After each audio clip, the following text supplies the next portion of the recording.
What's your approach to recruiting? You want first place, come play with me. You want second place, go somewhere else.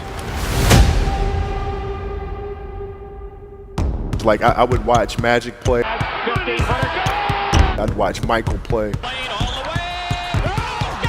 And I would see them do these unbelievable things, and I'd say, you know, can I get to that level? I don't know, but let's find out.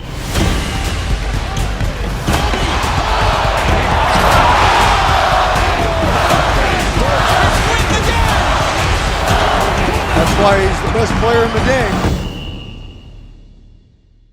Everything was done to try to learn how to become a better basketball player. Everything. And so when you have that point of view, then literally the world becomes your library to help you to become better at your craft. So because you know what you want, the world's giving you exactly the information you need to become better at it. Because you know what you're looking for. So many guys tell stories about your work ethic. Yeah. What was really your work ethic like, and for how long did you stay disciplined? Well, I mean, every day. I mean, since 20 years. I mean, it was an everyday process and trying to figure out strengths and weaknesses. For example, jumping ability. Man, my vertical was a 40, it wasn't a 46 or a 45. My hands are big, but they're not massive. Right? So you got to figure out ways to strengthen them so your hands are strong enough to be able to palm a ball and do the things that you need to do. Quickness, I was quick, but not insanely quick. I was fast, but not ridiculously fast. Right? So I had to rely on skill a lot more. I had to rely on angles a lot more. I had to study the game a lot more. And but I enjoyed it though. So like from the time I can remember when I started watching the game, I studied the game and it just never changed. It's a good separation for me, emotionally, to be able to put myself in a place where at practice or when I'm training or during games, I switch my mind to something else. I switch my mode into something else, right? For me, it's the equivalent of Maximus, Decimus, Meridius, and Gladiator picking up the dirt, smelling the dirt. It's go time, right? So that was my mental switch. It was like an actor getting ready for a film. You got to put yourself in that cage. When you're in that cage, you are that character. And then when you leave there, it's something completely different. But when I'm in that cage, bro, don't touch me, don't talk to me. Just leave me alone. How did you get mentally and emotionally so strong where it doesn't bother you? Well, you got to look at the reality of the situation. Like for me, it's not, you kind of got to get over yourself. It's not about you, man. Like, okay, you feel embarrassed. You're not that important. Like, get over yourself. That's where you go. Get over yourself, right? Like you're worried about how people may perceive you and like you're walking around and it's embarrassing because you shot 5 air balls. Get over yourself, right? And then after that, it's okay, well, why did those air balls happen? Got it. High school, year before, we played 35 games, max, right? Week in between, spaced out. Plenty of time to rest. In the NBA, it's back to back to back to back to back to back to back. I didn't have the legs.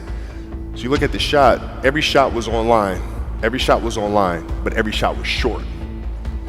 Right? I gotta get stronger. I gotta train differently. The weight training program that I'm doing, I gotta tailor it for an 82 game season so that when the playoffs come around, my legs are stronger and that ball gets there.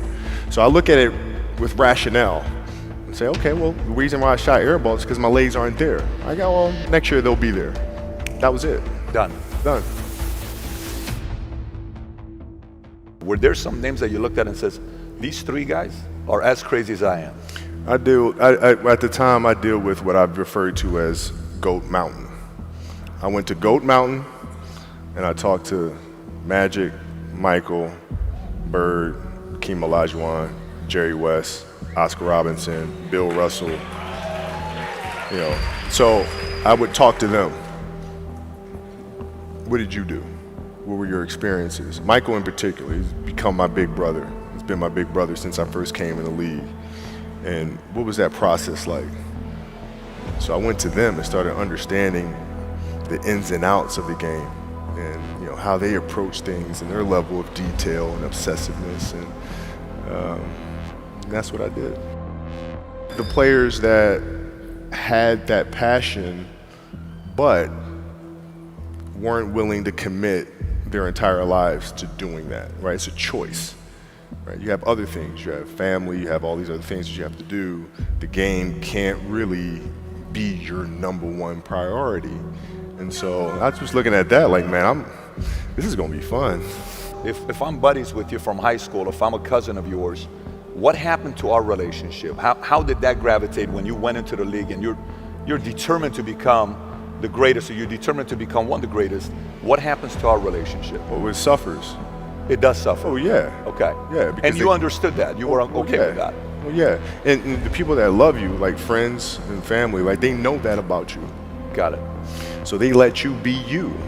And when you reconvene, you pick back up where you left off. Mm-hmm. But make no mistake about it, everything in between is lost, right? So those long-term relationships, the commitment of time of,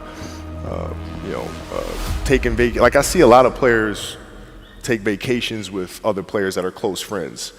And they'll just take vacations just to take vacations, or just hang out just to hang out. Like I never did that. But it was a Why not choice. though? Why didn't you do that? Well, because when I retire, I didn't want to have to say, I wish I would have done more. I don't want that. I don't want that.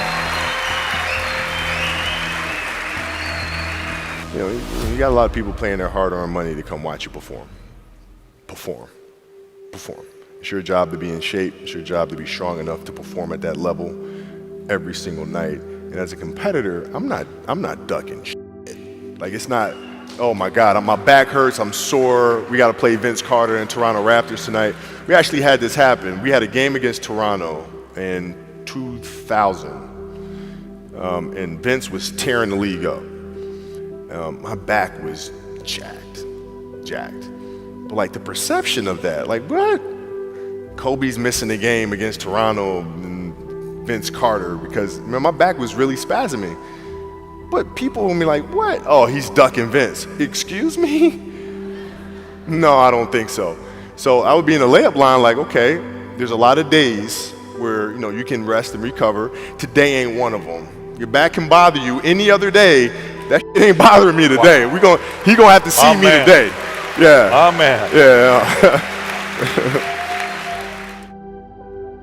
If you're looking at a big investments you got to make, what is the decision-making process there? Do you call? Is there first you do your own research? You take this much time. You call an advisor. Is there a system you follow? It's pretty simple for me. It's do you understand the business? Is it a business that you can help in some form or fashion?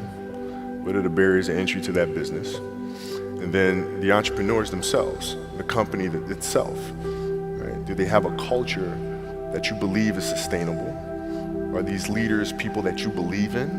Are they people that are obsessives? And in turn, have they created a culture of obsessiveness? So I tend to look at those 4 factors, and that's it. That's big right there, by the way. I don't know if you guys caught that right there. That's pretty massive right there. Same determination. What's your current work schedule look like today? It's different because I personally am not writing every word of the novels. I am not animating the films. What I have to do now is make sure that the people that we bring in, these obsessives that we bring in, are challenging themselves to do the best job that they think they can do. That's what I'm there for, is for them to constantly look in the mirror and self-assess and challenge themselves. If we have a project and you're saying, okay, I can do that, that's not the project we want. The projects that say, I don't know if I can animate that. I don't know how to write that story. I don't know how to do that. Those are the things we want, because through that curiosity, you'll reach a level that you didn't think was possible. And so running the studio, that's what I'm doing.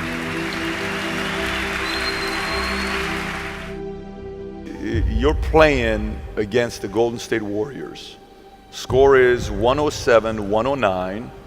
You guys are close to getting into the playoffs.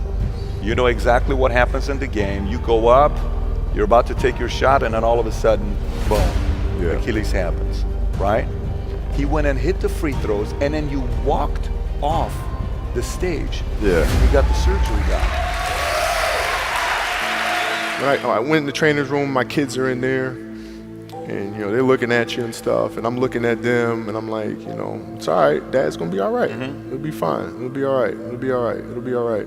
As a parent, you gotta set the example. You gotta set the example. This is another obstacle.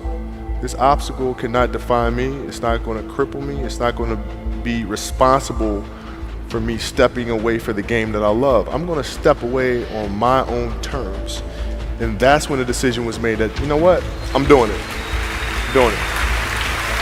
You're a freaking beast, bro. Yeah,